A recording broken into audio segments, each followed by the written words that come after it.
Graça e paz, povo de Deus, eu sou o pastor Cláudio do Ministério Internacional Novo Tempo. Estou vindo aqui com mais um bloco do projeto Palavra-Chave. Hoje eu vou trazer talvez um dos salmos mais conhecidos, na história da humanidade. Salmos que a gente conhece muito, que é o Salmo 23, o Senhor é meu pastor, nada me faltará. Salmo 91, aquele que habita no esconderijo do Altíssimo. Salmo 121, elevo meus olhos para os montes. Salmo 40, esperei com paciência no Senhor. São muitos salmos que são muito conhecidos. Esse aqui, com certeza, é um que está no top 5 ali. Então a gente vai trabalhar a palavra-chave aí, que é a palavra esconderijo, refúgio, que é a palavra setel. E o salmo vai dizer o quê? Aquele que habita no esconderijo do Altíssimo, à sombra do Onipotente descansará. E esse texto aí ele é muito importante, por quê? Há um lugar onde o medo se cala, um espaço invisível, mas real. Que lugar é esse, pastor? O esconderijo do Altíssimo. O medo se cala por quê? Porque quem vai para esse esconderijo encontra o amor. E a Bíblia fala que o amor faz o quê com o medo? O amor lança fora todo o medo. Quem habita ali não apenas se esconde, descansa.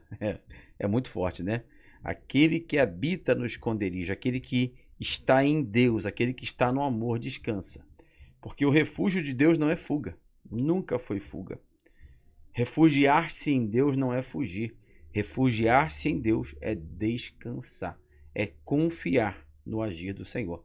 A palavra hebraica é seté, refúgio secreto. É o lugar onde um coração encontra a paz, mesmo quando o mundo desaba.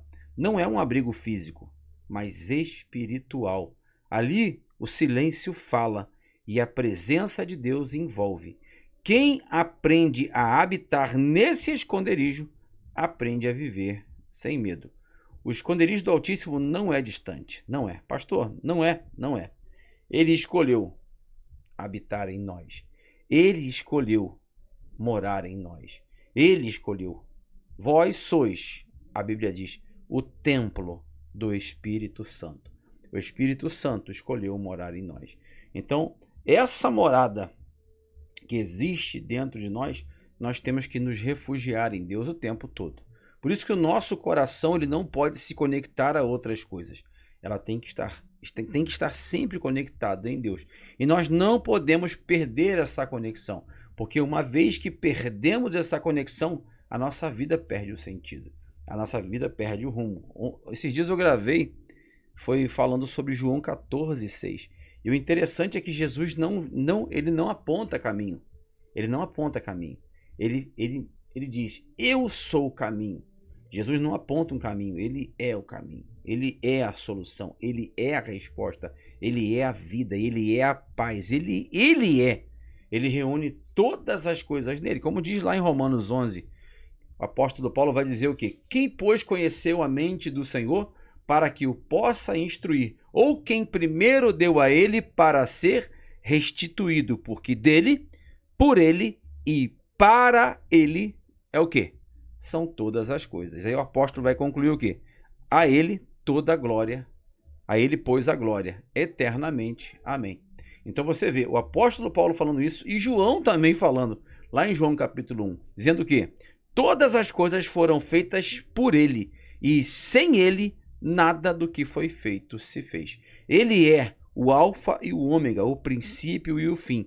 Todas as coisas passam pelo Senhor. Por isso que o melhor lugar para nós nos escondermos é no Senhor. É estarmos protegidos do Senhor. E o espaço onde o amor se torna abrigo, a fé se torna escudo. Você vê isso em Efésios capítulo 6, quando Paulo apresenta para aquela igreja a armadura de Deus. Então a gente precisa ter um conhecimento bíblico teológico, pelo menos o básico dessas palavras, para a gente, quando for ministrar a respeito disso, isso facilitar na hora da compreensão. Porque existe uma coisa que as pessoas falam assim, pastor, eu acho que é isso. Não, eu não tenho o direito de achar. O texto bíblico ele é categórico. Se ele foi escrito em hebraico, eu tenho que entender o que o autor quis dizer. Se ele foi escrito em grego, eu tenho que entender o que o autor quis dizer. Para quê, pastor? Para eu não cometer o risco de deturpar o texto ou de mudar a sua semântica, mudar o seu sentido. E aqui a gente veio com mais um bloco do projeto Palavra-Chave. Deus abençoe poderosamente a tua vida e te dê paz, em nome de Jesus.